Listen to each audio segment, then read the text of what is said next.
Alrighty guys, welcome back to the Intel Extreme Masters Taipei Day 2 over here from our secondary stream. I know that was a very long break, but feeling a little bit out of it. Perhaps you guys are feeling out of it as well.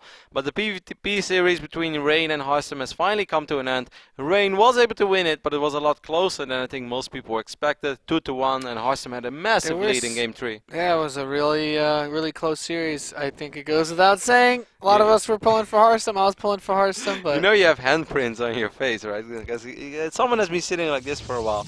Anyways, we're just gonna go ahead and hop into the first game of the last series of the day. For us, of course, the winner of this series will go on to play against the loser of Classic versus Rain. Anyways, for now, Spirits of the Universe combine for the only non-Korean still alive in this tournament. Am I correct? I think I'm correct. I've heard Dutch Protosses are okay. But he's also the only non-Korean left, right? Because Sen has been eliminated. Yes. And the rest is Korean. It is Fanatics Harstem. Harstem hype. Goede kaas, jongen. That's Dutch for saying solid cheese. Or good cheese. He's not Good cheese, boy. Good cheese, boy. Over here in the left bottom side of the map, on the Overgrove, we have the one and only Way Spider. Check. Checkmate. Check. Check is going to check to make sure that he's not being cannonized in the early stages of this game. Well, yeah. if he would have been, that would have been bad. Actually, he scouted with a drone. Sometimes, Kev, it's important to double check. Sometimes, especially if your name is Check, you will forget the most obvious thing, and that is to check. Why are we having fun with a nickname that's been around for 6 years? I don't know. Or maybe it's just not funny to anyone other than us, because we've been waiting to cast some StarCraft for like 2 hours. But we are ready, guys. It should be a really good series. Of course, it's a really important series as well. The loser can go home, or, you know, much more likely, just enjoy your time in Taipei, because I believe it is an amazing place to be at. The winner of this series, like I said, will go up against Classic or Rain. Not a pretty foresight, but man, Harstem came so close to winning that previous series, but I hate to say it, I highly doubt he can put himself in a position like that again. Because in both Game 1 and Game 3, he was ahead. Rain made sick comebacks, and Game 2, well, Game 2 was a good old Dutch cheese fest. And we are good at our cheese festivals, Nate. Really? Yeah. Didn't you know that the Dutch are known for cheese? No, I've never heard that in my entire life. You're kidding now, right? In America, it's all about Swiss cheese jokes. No, Dutch cheese is so much better. Sorry, any Swiss viewer out there. I highly doubt that there are a whole lot of Swiss people watching right now. But if there are, sorry. Swiss cheese. It's late enough. I think the Swiss people are waking up now. Swiss It's people. like 8 or 9 a.m. You know, they're rich. They don't work. They wake up at noon. They live the good life in Switzerland. Well met. No, in all jokes aside, you know the cheese that you guys call like Gouda, right? Which is actually pronounced Gouda. It's Dutch, and I feel. Oh, really? Yes. I never knew that. Well, you probably never knew that you had to pronounce it as Gouda either, did you? No. I'm still gonna call it Gouda cheese. Sorry. No, stop! I get so mad every single time someone is like, "Would you like Gouda?" I was like, "No, but I'd like some Gouda," and then they look at me like I'm stupid, and I'm like, "No, you are stupid." Then again, they can look at me like I'm stupid for pretty much every single word I mispronounce, so perhaps I shouldn't be so quick to judge, Nate. Hey, he's doing the Harstem special. 2 in the front, 1 in the back? Yeah. That is correct. Gateway is going up in the main base, 2 gates going up in the front, but this is actually not a very good opening against a Zerg player that's playing with gas. He has scouted gas. I mean, I am definitely not in a position to doubt Harstem's knowledge of PvZ. I'm sure that he's a lot better in this matchup than I am. This Zergling is going to fight. Oh my god, this looks so bad for Harstem in my opinion. I think from this point on, Czech is going to make nothing but speed links, and then Harstem is stuck on 4 gateway tech with no gases in the natural, no second gas in the main. Oh my god, Knight. Oh my goodness, oh my damn. Hashtag dicey, Kev. Yeah, no, I have seen a variation of this before, and some Protoss players actually make this work a lot better than I do, so I'm going to reserve myself from making any judgment calls so far. I still think it looks kind of bad, but maybe I'm wrong. Maybe Harstem knows something I don't know, Nate. It all comes down to execution. If he just walks forward, yes, he's in trouble.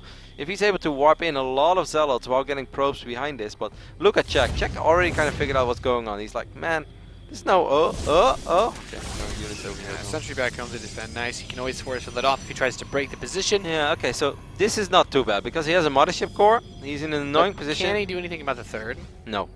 Okay. No, he don't want no third. A third is a thing that's not getting any love from Protoss, hanging on the passenger side of his worst race ride. Trying to deny it from me. Me. No, he's not going to be able to do anything about that. But what he is doing is slowing down the Zerg economy. Forced out a lot of Zerglings. Above all, you know, he's chrono boosting out probes at home. He did take the extra gases now. I'm very happy he didn't commit too much to this, because if he would have just kept wiping in units, not build any probes at home, not get gases, yes, then he would have been in a very #dicey position. Now it's just kind of like an in-between. Have to be careful with the Mothership Core, of course. He's starting at forward, so he's just going to get +1 and go again, or? No, I don't know what the follow-up is going to be. He can take this so many ways. There's so many roaches coming out. Yeah, well, he's forcing this. All of it. Man, this actually has been so successful. So Harstem does know something I don't know. This is just a very clever way of making it so hard for the Zerg player to figure out what is actually happening and how serious this commitment is. These roaches should save this base, but the economy is definitely slowed down. Actually, I still don't like Harstem's position 8, even though he's up in workers now. He's up 8 workers. That is pretty massive, I'm not gonna lie. But he has no tech at home. That is the big downside of this build so far. Interesting, really interesting game here. Interesting style by Harstem, a style that I don't think is very hard to execute. But if you get the thought process behind it, it might actually be very powerful in this matchup. Yeah. Oh, he's moving west, which Yeah, is... he wants to run into the main. If he runs into the main, this is curtains. Yeah, actually all the roaches and lings are at that pylon. Oh my god. Oh my god, check. All of your units are out of position. This looks like a healthy serving of Gouda cheese. Gouda, Nate, Gouda. Oh, this is so good for Harstem. He's going to kill the main. He is literally going to kill every single... Is this real life right now? This is real life. He just wanted into the main. Okay, that's smart, but check. He's going to counterattack. That's definitely the better of the two choices, because he would never actually be able. But if I was Harstem, hold position, kill as many drones as you can, kill that layer, kill the spawning pool, kill the roach one, and just go home. You can definitely defend at home for a while. Yes, cannons as well. Force fields. Yes, force fields for days, right? Force field, Harstem! Harstem, your sentry! You have to force field! It's still back, because these roaches are going to kill sentries again a little bit He's going to get in the pylon on the right side. The cannon's finished, but it's too late. Still good for Harstem. No, Harstem is good. No, it's fine. Harstem's going to recall. No, the spawning pool. He didn't kill the... Oh, and he didn't kill the roach one either. He has to save his probes at home, though, so I do understand that it was time to recall home. Check at least save something at home. He didn't save everything. But now I feel that Harstem can just counterattack. With Immortals? Oh, Check was already rebuilding the roach one. What a weird game. Take a look at the economy right now. 46 probes against 42 drones. Harstem is going up to 3 bases, by the way. He has a Nexus, mate. I didn't even know he had a bloody Nexus. Where did that come from? You know, in Warcraft 3 you had this item called Town Hall something in your pocket. You could just create one randomly. Yeah, you buy an item and then a main building would pop in like 5 seconds. That actually sounds broken. Well, it was a tier 3. You had to be tier 3 to be able to buy it. That's a little broken, but no one actually complained about it. There were far worse things in the game than a mini Town Hall. I mean, it still sounds kind of cool. Man, Harstem put himself in a really good position with that crazy move where he just saved up all these units, was able to macro up at home a little bit. He still needed something extra, and Check lost vision of that army, and before he knew it, the entire army just ran up in his main. The counterattack was very smart though, otherwise he would have also lost... Well, he did lose the spawning pool, bled to that. Yeah, actually, all these this roach one is probably going to bleed out as well. He had a zealot there, I think that like finished it off. I don't think it was the zealot. I think it's just the fact there's no creep. Yeah, that too. This roach warren is actually kind of well. But he has another roach warren. Yeah, he built an auxiliary warren. What? An auxiliary warren. I've never heard that before. Are you making words up this time of the night, Nate? No. I am really tired though. Yeah, I know. Well, immortals off the pop. How many immortals does he have? Wait, I have an observing PC. Oh, he's got a lot of immortals. Yeah, man, he has 3 immortals. Harstem is in a phenomenal position. He has 67 probes, 3 immortals, plus 2. Just starts playing now, gets a few extra gateways. This is definitely Harstem's game. I don't see how this would not be Harstem's game. I mean, when you consider that it's his year, this better be his game. Is it his year though? I feel like it's been his year since 2013. Maybe he lives on another planet that has a longer year. Light years. This is Harstem's light year. Now, I mean, you know light years aren't actually time, measurements of time, right? I sort of know that. It's the amount of distance you can go in a year if you were traveling at the speed of light. Wow, Nate. It's a measure of distance. You sound so smart, man. But I do believe that if Harstem was on a planet further away from the sun than Earth, he could theoretically still be in the same year that he was on 2013 Earth years. This is going really deep. I'm actually not following this conversation anymore. I'm sorry. I'm not very wise. I'm really distracted. I'm a little out of it. I'm not very wise when it comes to space terms. I do think it's fascinating though, I just don't know a whole lot about it. Anyways, Czech's gonna try to counterattack with a bunch of roaches over here on the right side, but this army, this is the roach meat grinder. I believe in a thing called roach as much as the next guy. I want to watch it get crunched up, put them in a blender. Yeah! Steam that up. Those roaches are stuck. You're going nowhere. And he's gonna kill all of them. That's really nice. Literally there's nothing over there. There are hydras coming out now, but is it too late? Is it all ogre? I mean, there are so many blink stalkers as well. He never got the pylon, by the way. The creep blocked it, so he doesn't have it. Oh, he can't warp in. He's running units from very far away. I mean, the Hydra count is actually relatively high, so Harstem has to be a tiny bit careful, but if he force fields properly over here, I think he should be fine. Pull a couple of those units to the back, indeed, start microing with those blink stalkers and ride that upgrade advantage. Ride that supply advantage that you've built up for yourself, and just press F as many times as you can, and eventually, Nate, you're gonna drop really good force fields. Yeah. That's how I do it. He's killed everything. I'm a real Protoss. Well, you're absolutely filthy, Kev, because this is one of the dirtiest builds I've seen today. Actually, I think the 2 gate he did was a bit dirtier. GG, Harstem takes game number 1. Awesome. I was very worried with that opening. A 4-gate opening, I like it a lot against gasless openings because I really think it allows you to, start kiting slow Zerglings or just make it so hard for a Zerg player to get a good engagement on your Zealots. But against speed, I was like, I'm kind of worried about this. Of course, a speed opening with 3 hatcheries does slow the Zerg economy down quite a bit as well, because you lose a lot of drones that are. You lose the mining time that you could have out of minerals, the drone that becomes the extractor, the resources. Yeah. Well, I mean, I guess you do kind of need speed to hold that push off, though. No, you can do it with slowlings and queens. That 4-gate? Yeah, of course. I'm not that tired, Kev. No, I'm not lying, mate. Have you ever seen Sun versus Life? Life always defends it. Life is the exception to every rule in StarCraft, though. No, they're actually, like, you can get gas later as well and then still defend it with slowlings and then go into roaches immediately. It's all about if you get roaches out fast enough, then yeah. But you need a creep tumor then too. Yeah, one creep tumor is very important. Yeah. But you have a lot of queens if you don't spend the money on. Yeah. Okay, I see what you're saying now. Either way, the way that Harstem did it is it's kind of funky. I haven't seen it like this a whole lot. Just like opening up with 4 gateways against speed like that, and then just like putting it in an impossible position for Zerglings to engage. Because if that pylon would have been in a wide open area, there were plenty of moments where the speedlings would have been able to just jump on it, trade out with the sentry, with the zealot, and then eventually get the pylon and just be like, hey, get the hell from my side of the map. This phase is over, and now you're stuck on 4 gateways, you have no tech at home, and it's really bad for the Protoss. But Harstem really utilizing, the map terrain and the minerals and stuff to his advantage, putting his units in impossible positions for Zerglings to engage, and like that, slowing down the economy. He still needed something little extra, and that's when he decided to just run into the main, and that was obviously a great move. Yeah, not bad at all, but totally crazy, and if he had messed that up, he would have instantly lost the game. But now we get to play on the map that you said you wanted to see, actually, for PvZ today. Vonnie Research Station. Yep, I like this map. Over here, the 6 o'clock, or the south side of this map. It's 6 and south, I guess, at the same time. What do you prefer, if it's a 2-play map and they're just like... He's on the south side. You prefer south side over 6 o'clock? He's in the bottom position. I'd say the bottom position. The bottom? He's on the bottom position. Harstem's on top, Tonight you're on the bottom, and I'm on the top. But that's not really how this song goes. It's the Usher song, trading places. We're gonna do things a little different tonight. I don't know that one. You don't know it? It's a good one. Over here at 6 o'clock position of this map, it is Wee Spider. Check. Has a lot of work cut out for him. He's gonna have to win 4 out of the next 5 games he will play against Protoss if he wants to advance to the quarterfinals.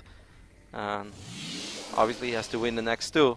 Otherwise, it will be all ogre for him. He's going to have to start defeating this red Protoss player spawning at the 12 o'clock position of the map. It is Harstem. A little bit of history for the people who perhaps don't know. Harstem used to be a Warcraft 3 player once upon a time. He was very young, and he was also very small. So people called him Little Kevin, because I was Big Kevin. And now he's even taller than me. That's crazy how that goes, isn't it, Nate? Yeah, you Dutch people, you don't stop growing, so I'm not surprised by that. People wonder, Harstem was an undead player in Warcraft 3. That is probably why you've never heard of him, because undead was not very good.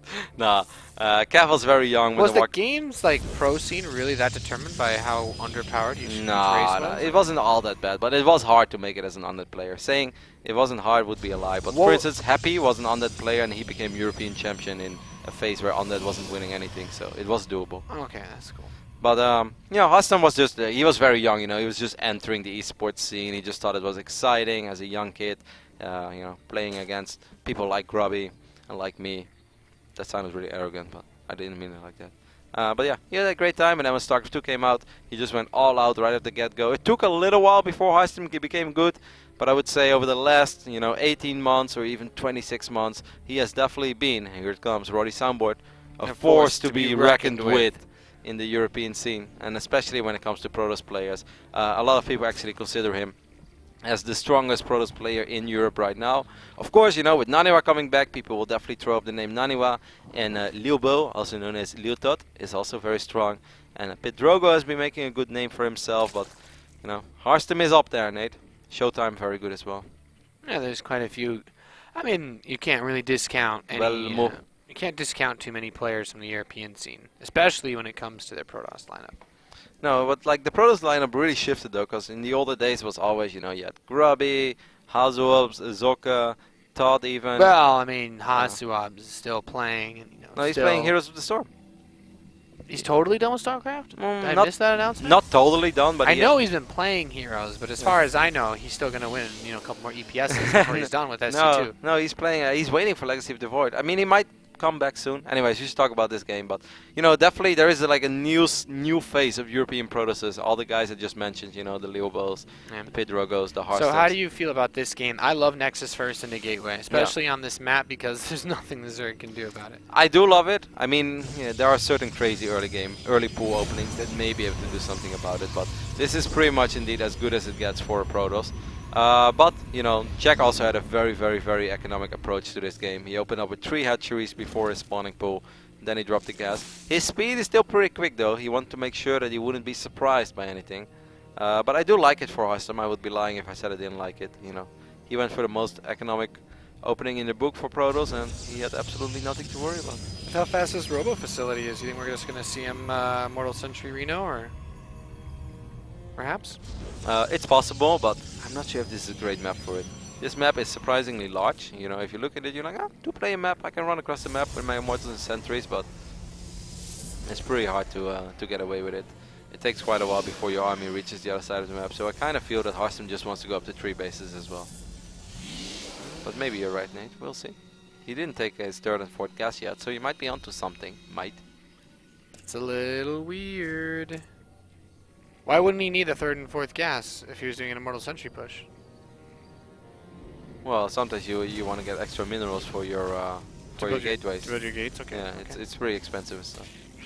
Alright, I can dig it. You only need you actually only need the 2 gases to build 1 Sentry a minute and 1 Immortal a minute, right? So. Yeah, and then eventually, while you're moving out, you can get the other gases.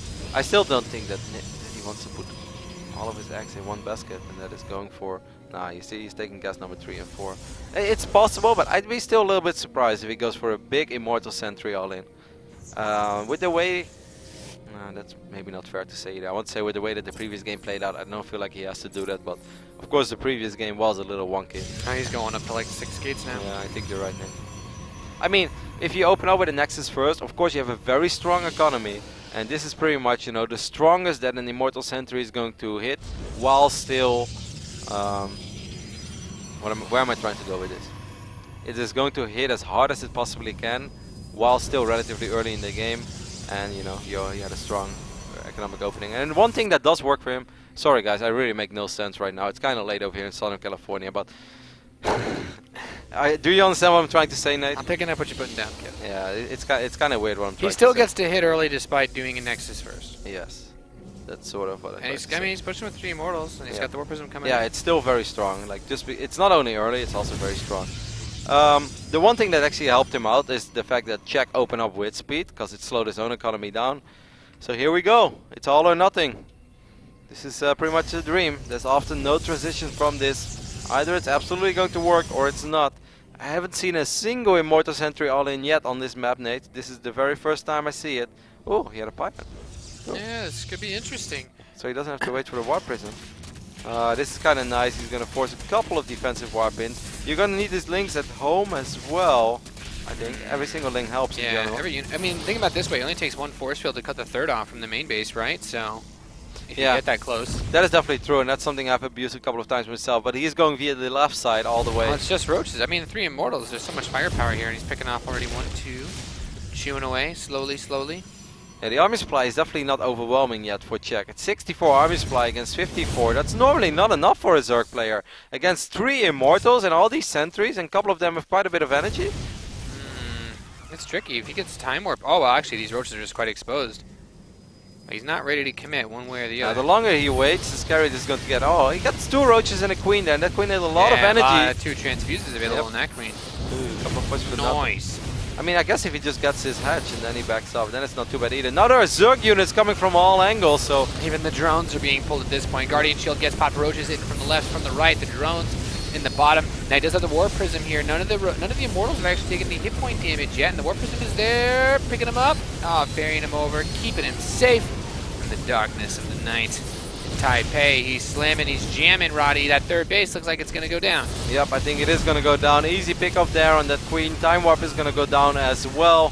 That one doesn't really matter though. What matters is that I think Harstem is just going to win this game. He's going to win this series without feeling that it ever truly started. Just a convincing Immortal Sentry all-in over here on Vani Research Station. The very first time I've seen it on this map. Of course, a brand new map that we haven't seen a whole lot of professional games of StarCraft 2 on yet. Solid execution. Czech's supply was just not high enough, man. He wasted quite a few resources here and there.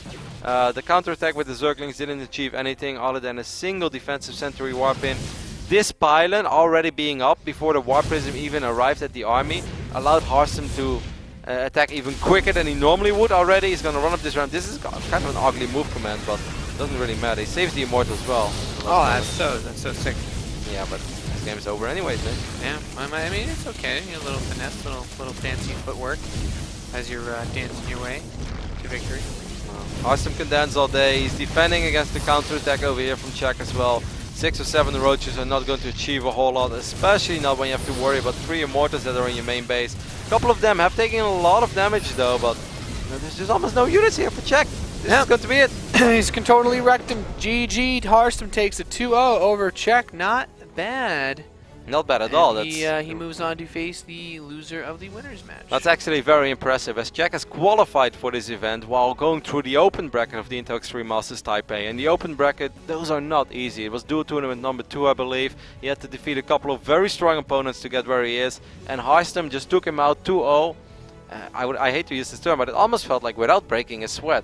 It just kind of happened. Yeah, exactly. It's just like you're watching the games. Maybe it's just because it's late over here, but it's kind of just you're watching the games and it just kind of happened. You know, game number 1, that 4 gets started up. All right, where are you going to take this? Well, walks in the main, force field him out, and then you know that this is going to be a hard game. And even that just seems so derpy. You're like, I can just walk into his base and force field him out. I recently had a game like that, and it's so funny when it happens. The new maps have a couple of moments like that. I mean, you go through the rocks and then you just force field someone out. But yeah, and then game number 2, just Immortal Sentry all in. Really absolutely nothing happened in the first 9 minutes of the game. Then Czech not seeing this pylon going up at the 9 o'clock position of the map. I think that really hurt him because that allowed Harstem to attack even quicker than he did before. And the very first time when Czech actually tried to disrupt this Immortal Sentry, or you know, like force field, whatever, was when the fighting was already happening in his hatchery. And that's just too late in general, man. That's too late. When you try to defend against Immortal Sentry all in, you want to try to force out some force fields in the middle of the map. You want to try to deny pylons from going up. If you counterattack, it better be, you know, a real counterattack and not 9 Zerglings that 1 sentry can deal with. Just little underwhelming defense there by Way Spider Czech, but have to give credit where credit is due. Awesome series for Harstem. Yeah, very nice. He's going to go up against the loser between Rain and Classic. Yep, that series should That's a tough one. Yeah, it's going to be a tough one for sure, but it's PvP, and I definitely think he learned a lot from that first series, because there were multiple moments where he could have won. Now, you can look at that 2 ways. Is that demotivating or motivating? It's demotivating in a way that he's like, man, I kind of threw that series. It's motivating in a way. It's like, if I was in a position once, maybe I can get myself in that position again, and then actually just go all the way. Yeah, I mean, I'm going to be rooting for him the whole way through. It's tough for him because you look at how actually Harstem got into the tournament. He had to replace a player that couldn't make it. So being able to take that match definitely shows like, yeah, belong here. But Rain is still Rain. Rain Actually, is still, either Rain or Classic are kind of like horrific matchups for anyone to have to go in. I really think, yeah, I mean, we shall see. I have no idea what's happening in that series. It may be over already because it's PvP, but I doubt it because this PvZ series was very close. Anyways, that's going to be it for us. This is going to be it. Yeah. The final series will, of course, be streamed on the main stream. That is twitch.tv/ESLTV_SE2. So the exact same URL as the channel you're currently watching, but then minus the B in the top. I guess we're just going to close this one out, Nate. Yeah. That's going to be it from us here. You want to thank our sponsors one last time, Kev? Let's do it. Thank you very much to Intel, Gigabyte, Kingston HyperX, but it's just HyperX. It's just HyperX, Kevin. Shout out to HyperX. Yeah. Shout out to Kingston too, because without HyperX or without Kingston, I don't think without Kingston, there wouldn't be the meme of it's just HyperX. That's true. And of course, big shout out to Rocket and Gigabyte as well for making the Intel Extreme Masters possible and giving us all this StarCraft 2 action. And last but not least, the beautiful monitors of BenQ. This was like we made this way too complicated. It's very simple. Anyways, we'll be back tomorrow as well, where we'll be covering some matches of Group C and D that won't be streamed on the mainstream. It's very fun for us. For now, I'd say just hop over to the mainstream. Make sure you're going to watch Rain versus Classic. If it's not over yet, I highly doubt it's over. And after that, it's going to be the last series of the day. Either Rain or Classic will go up against Harstem. Nate, it was a pleasure as always. Pleasure is mine. You look a little tired, Nate. I'm so tired. Alrighty guys, that's going to be it. Thanks everyone for watching and see you guys tomorrow.